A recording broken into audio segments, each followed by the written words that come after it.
Interesting.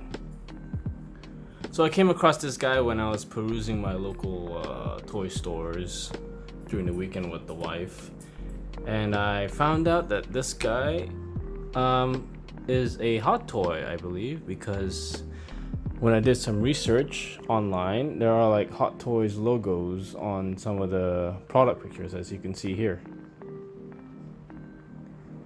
And yeah, I didn't buy this because it was a hot toy. I kind of like these obscure looking 1/6 scale figures, especially when they're like they're what do you call them, artist concept pieces, because they're not really manufactured a lot, and you know, when you come across them, it's hard to, at least for me, it's hard to pass up because they're kind of rare. Unless you go to eBay, duh, but they're kind of rare to come across in the wild, so I pulled the trigger on this guy, and yeah. The seller remarked to me that, well, he spun me a little tale saying his friend's friend gave it to him to store, but because he was storing it for, I think, 6 months plus, he said, fuck it, and just put it in his store to sell.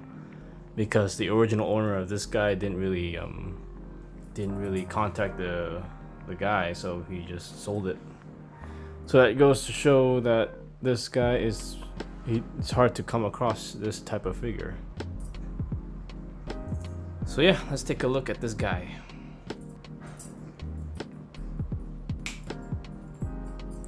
Here he is, Dr.Cube. Well, from the story behind the box is he's some sort of mechanic welder on a ship that lost his memory, and a lot of folklore and rumors surround this guy as how mysterious he is. Yeah, that's really it. I can't really find a lot of information about this particular figure or this particular series because it is that obscure. This guy revolves around the art concept of an artist called Kenny Wong. He does a lot of those baby what do you call them, coin slot toy things, as you can see, these things.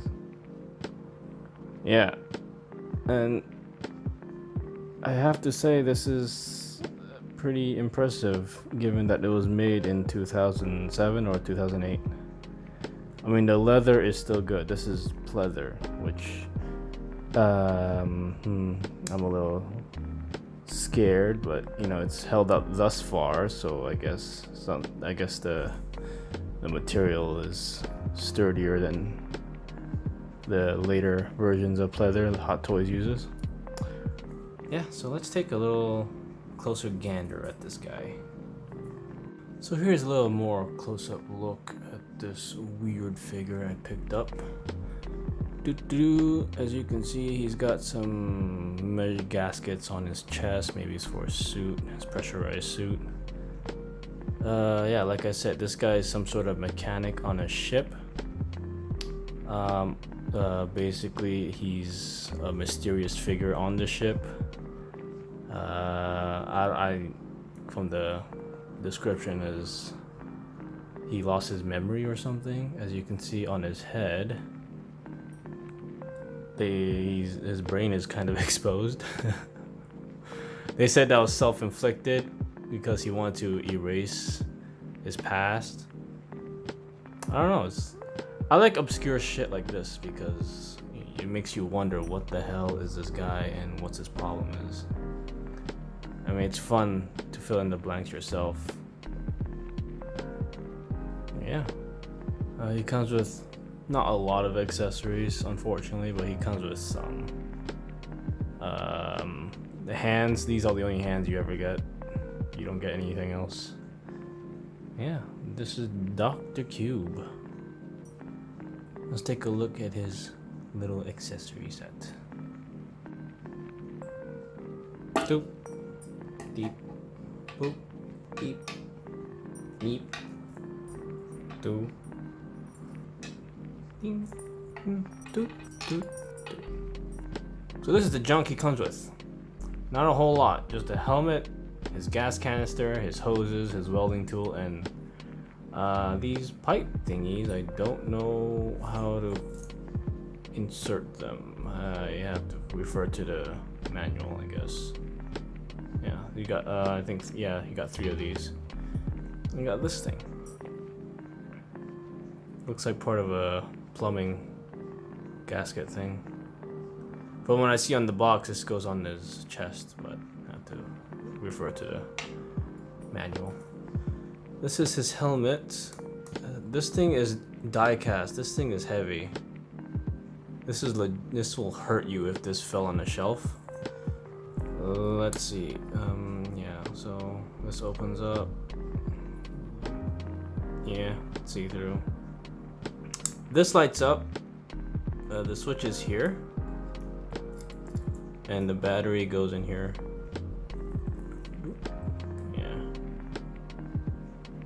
But you know, I don't put batteries in my stuff, so let's just pretend it works. This also comes off,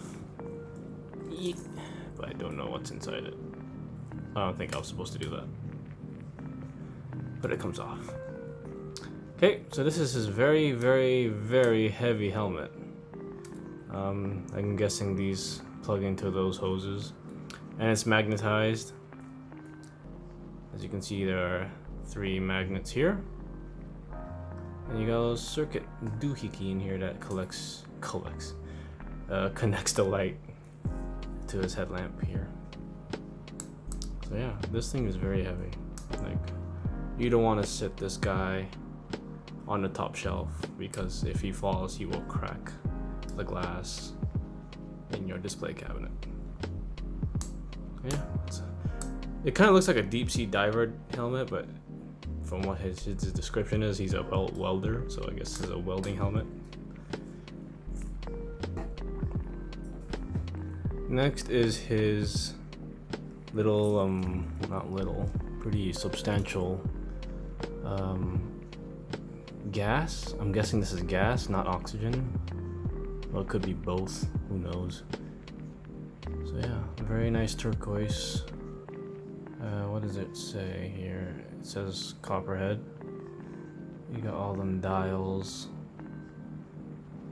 I mean, this is an old figure from 2007 or 8. And even back then, Hot Toys had a lot of detail in their stuff, which is maybe why they got so many licenses under their belt, because they could pull off such things like this. These things do not turn. If you ever get this guy, don't turn them.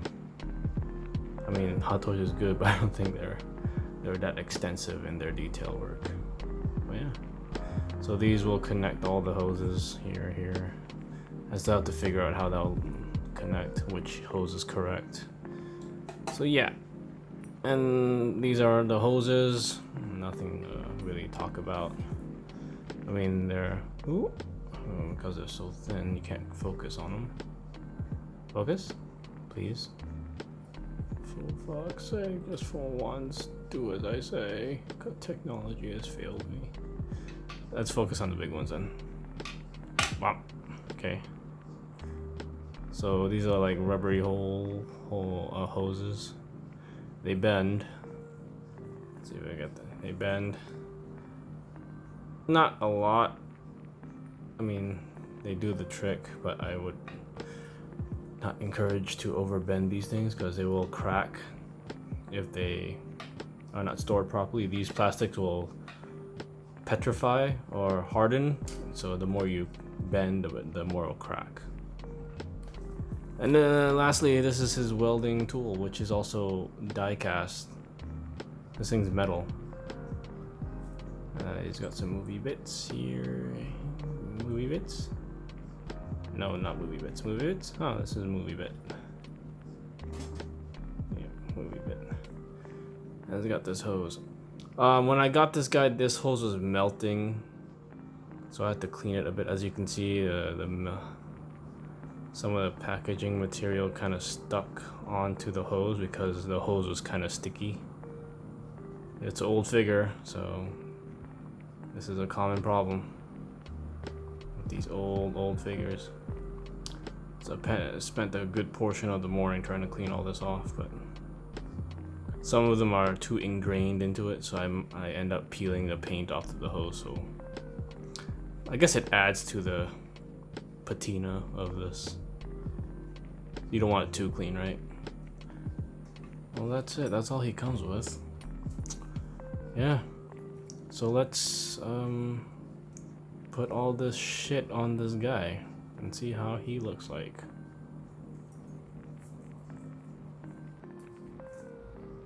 And here he is, all kitted out. This guy was not fun to put together, I'll have to be honest.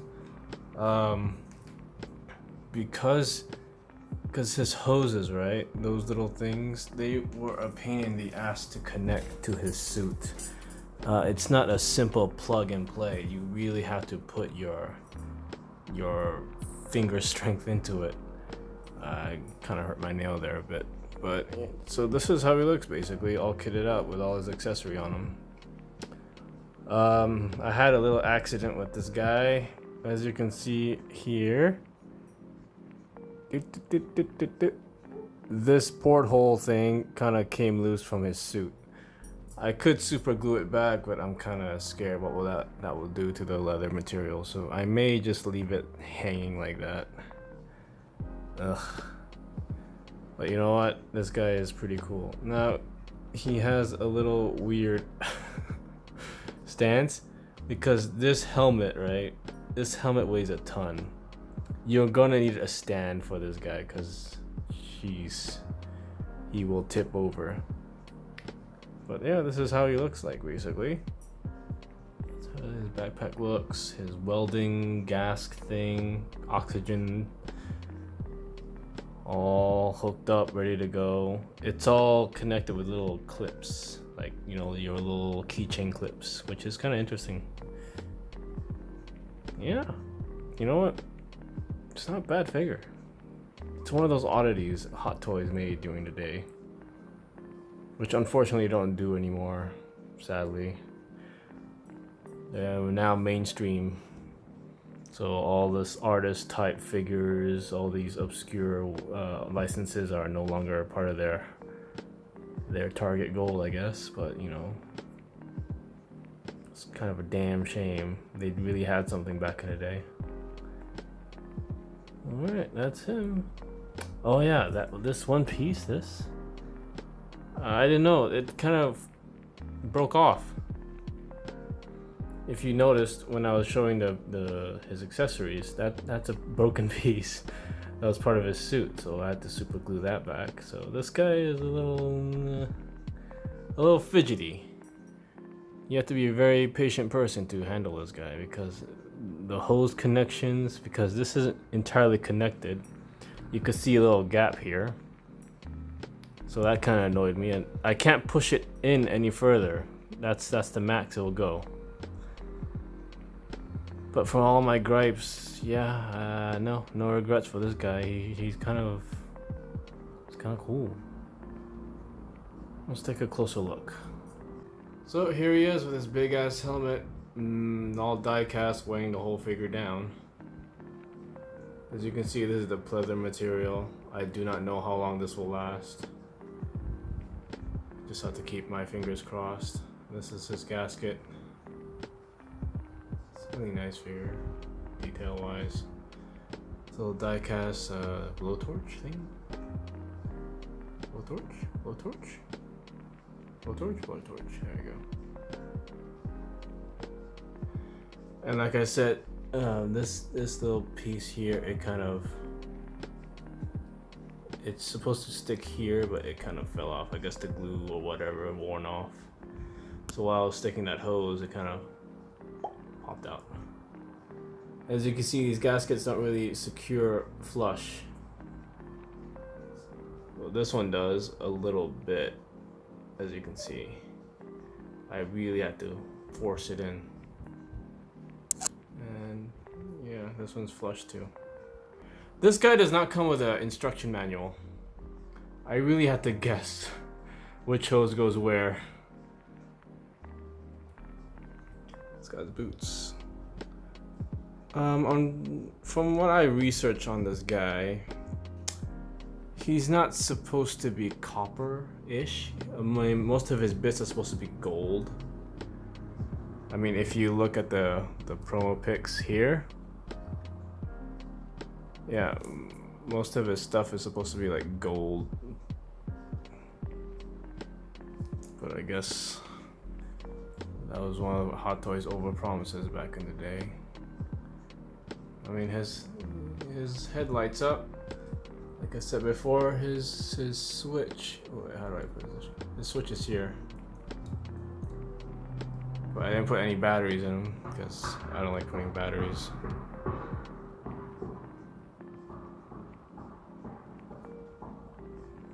And there's his gasket thing.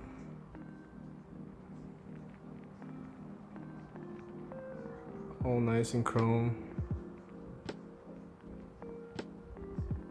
With these hoses, I have to guess which one goes where, but I think I got it. And it's held together by clippy clips. Clippy clips. And more clippy clips. So yeah. It's a very unique figure, this guy. Don't know how he fits in my collection. I kind of got a little too excited when I saw this guy. So yeah, that's him. That's Dr.Cube from the artist Kenny Wong. Let's take a look at his portrait because I didn't think I put a footage of his close-up on his face. Let's go. And here's his portrait. It's kind of a cartoon type style. It's not really realistic, but it fits the figure. And as you can see, he's missing some parts of his skull and brain, I guess. It's for that, I guess, part of his lore. Like because when I read, it's like self-inflicted or something, or could be from an engineering accident. I don't know. But yeah, that's his face. And then you have his name there, Dr.Cube. Yeah, that's him. All his glory. I managed to fix my lighting. I got one of those ring light things. For cheap, actually. But yeah, I think it does the trick. No more odd focusing. Everything is more lit up. Alright, let's see where I'm gonna stick him in my shelf. Oh dear God, where am I gonna stick you? I think over there. Okay, this is where he'll stay, next to my Mandos for the time being. I don't really have a spot for him. And I had one empty spot next to the Boba Fett, so yeah, there we go. Yeah, I put his helmet there because this guy just weighs too much. And I'm scared if he topples over, he's gonna break that glass. This portrait's not bad though, so might as well just keep it exposed. So yeah, that's Dr.Cube, Copperhead from Kenny Wong, I guess artist concept figure thing. I mean, it's pretty cool. Sad to see Hot Toys don't do these type of things anymore. Oh well. Maybe we'll invite more third party to do more crazy shit like this, since Hot Toys ain't doing it. Yeah. Very nice. And then I kind of put his backpack, kind of looped it upon itself, but yeah, that's it. Alright, that's it. Thanks for watching, I guess. Thanks to my 14 subscribers for looking at my shit. Yeah, I got 1 subscriber last week. Awesome. Okay, go get him.